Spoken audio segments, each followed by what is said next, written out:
O carnaval já passou, mas o Congresso Nacional continua sambando na cara do povo brasileiro.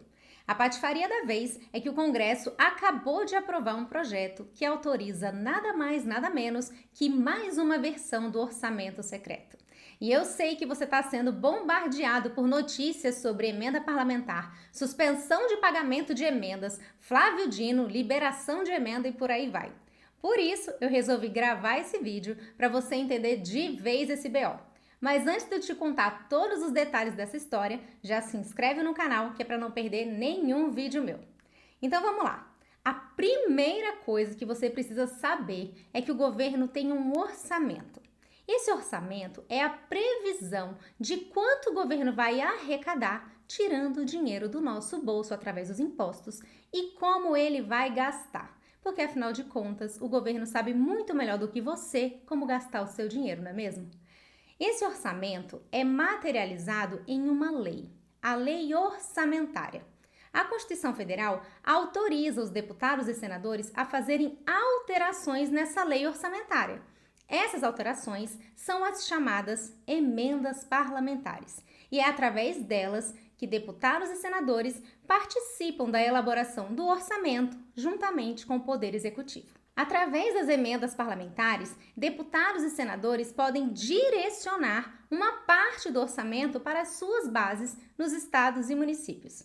Existem as emendas individuais, que são referentes a um parlamentar específico, ou seja, esse parlamentar pode direcionar uma parte do orçamento para sua base.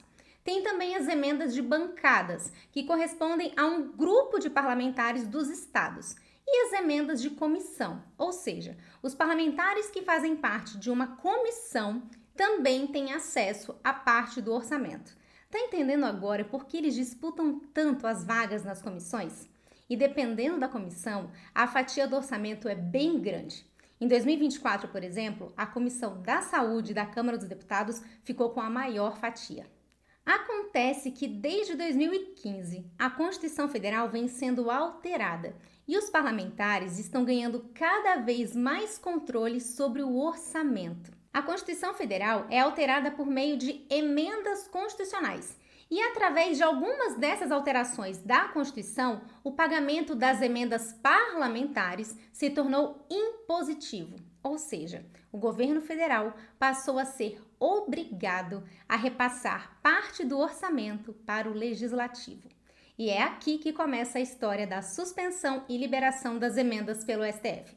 Fica aqui até o final para você entender.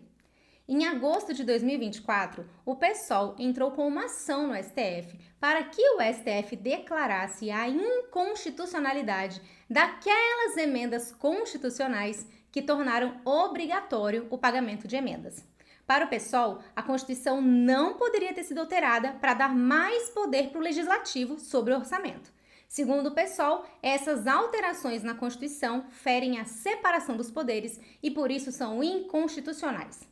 O relator dessa ação no STF é o ministro Flávio Dino. Ele suspendeu o pagamento das emendas e decidiu que elas só voltariam a ser pagas se observassem critérios de transparência, rastreabilidade e eficiência, e determinou que Legislativo e Executivo estabelecessem novos procedimentos de pagamento. Nossa, mas então Flávio Dino é um herói.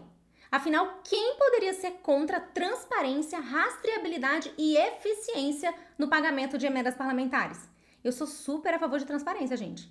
Mas o que chegou no STF foi uma ação para declarar se as emendas impositivas são constitucionais ou não. Se a existência de emendas impositivas afronta ou não a Constituição. É sobre isso que o STF deve se manifestar.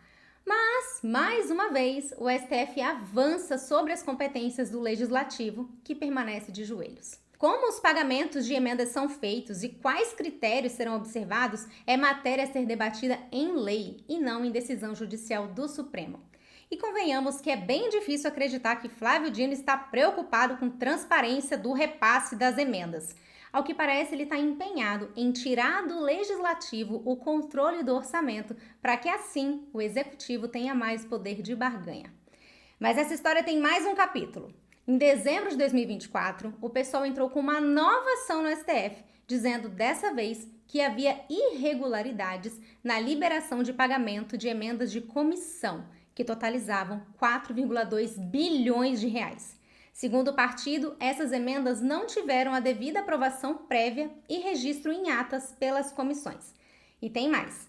Parte dessas emendas, segundo o PSOL, teve novas indicações de destino em favor do estado de Alagoas, base eleitoral de Arthur Lira, e que isso era ilegal. Lembrando que Arthur Lira era o presidente da Câmara dos Deputados na época. O relator dessa ação também é o ministro Flávio Dino. Ele suspendeu o pagamento das emendas, que só poderiam ser pagas se seguissem aqueles critérios de transparência e rastreabilidade que ele já tinha estabelecido. Agora pensa no desespero desses parlamentares sem poder mexer no dinheiro.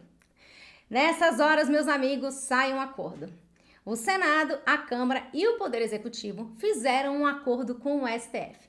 Legislativo e Executivo iriam elaborar um plano de trabalho com medidas para aumentar a transparência e a rastreabilidade das emendas. E que medidas seriam essas?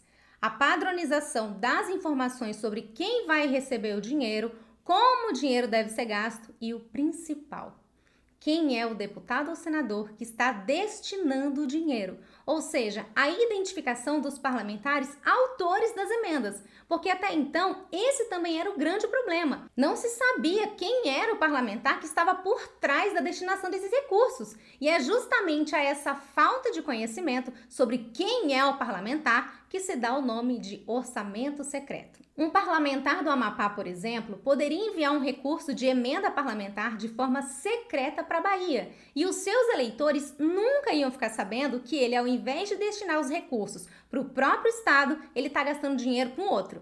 E é assim que rolam as trocas de favores entre os parlamentares.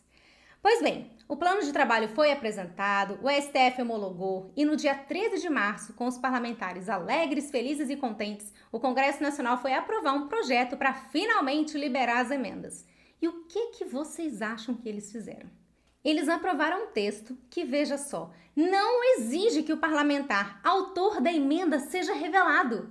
Mas, gente, esse era o X da questão. Quem é o parlamentar por trás desse recurso? E eles não aprovaram isso. Não precisa disso. Basta a assinatura do líder do partido e nós nunca saberemos qual é realmente o parlamentar que está por trás da destinação do dinheiro. Guta, mas como assim? No plano de trabalho que foi homologado pelo Supremo, constava a necessidade de identificação nominal do parlamentar. Como que eles aprovaram um texto ignorando isso? Bem-vindos ao Congresso Nacional. E eles estão querendo dar um famoso migué, argumentando que a assinatura do líder partidário já garante a transparência. É óbvio que essa história não acabou, o pessoal inclusive já disse que vai questionar essa questão no STF e eu não duvido que saia um novo acordão, que é para acomodar todos os interesses.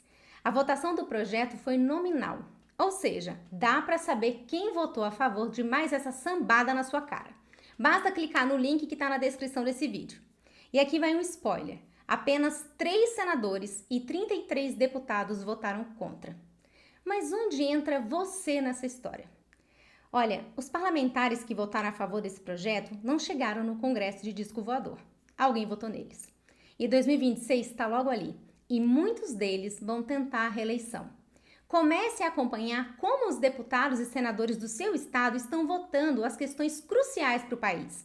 É com base nisso que você deve decidir em quem vai votar em 2026. E não porque ele se diz de direita, porque é do partido X ou Y.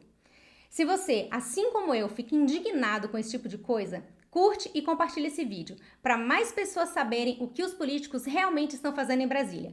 E está longe de ser algo bom para o país. Lembre de se inscrever no canal e até o próximo vídeo.